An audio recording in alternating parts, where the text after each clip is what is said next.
John 1. In the beginning, the Word already existed. He was with God and he was God. He was in the beginning with God. He created everything there is. Nothing exists that he didn't make. Life itself was in him. And this life gives light to everyone. The light shines through the darkness, and the darkness can never extinguish it.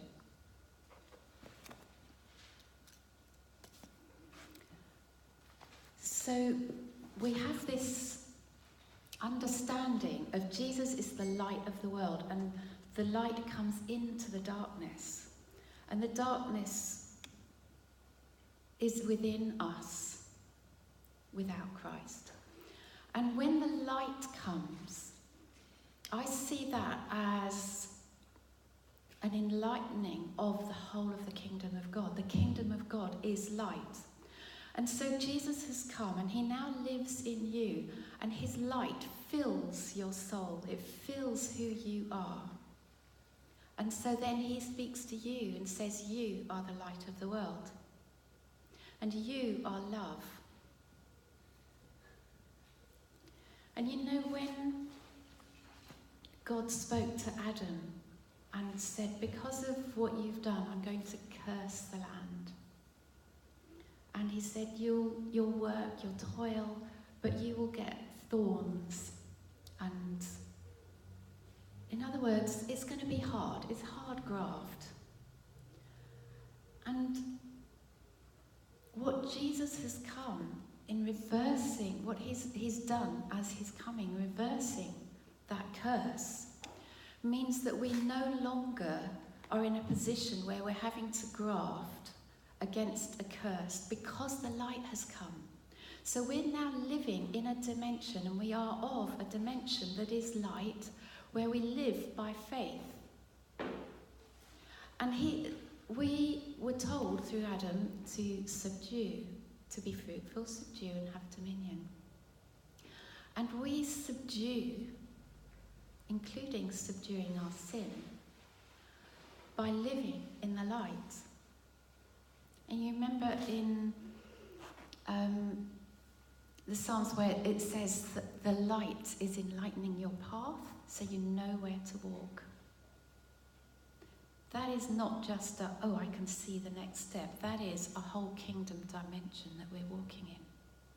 Now the church is living on the edge of this knowledge, but I really believe we're moving into a season when we are going to live in the light. And you remember Jesus said, if you've got a light, you don't hide it away under your bed so that nobody sees it. Everything that Jesus says, he's speaking in story. And actually, he's put us in a world realm that the whole realm is speaking story. As we take time to listen to him in a minute, and you might be looking out of the window and you will see story that applies to you. You know, like when he talks about the sower who's sowing seed. It's a story from what is going on in this realm, but it's actually a story of what's going on in you and in me. Because our heart is the soil.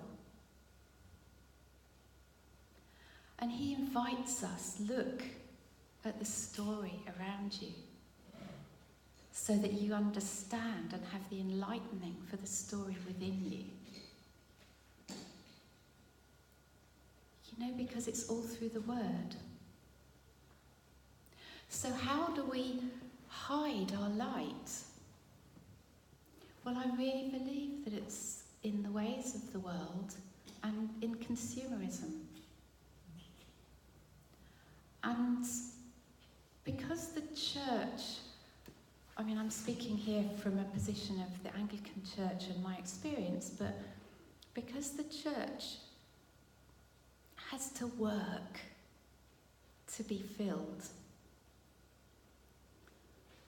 we're in so many ways trying to be like the world so that the world will come. And I'm not saying that's wrong, but I'm saying that we need the light. We need to let our light shine. Because you are love. You are love. The word says so.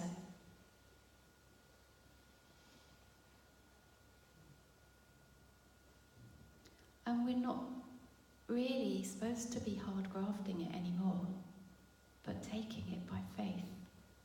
And for that we need to be in community. I need people alongside me, encouraging me and sharpening my faith so that I can walk in the light, because it does take courage, doesn't it? And the fun of hearing the story.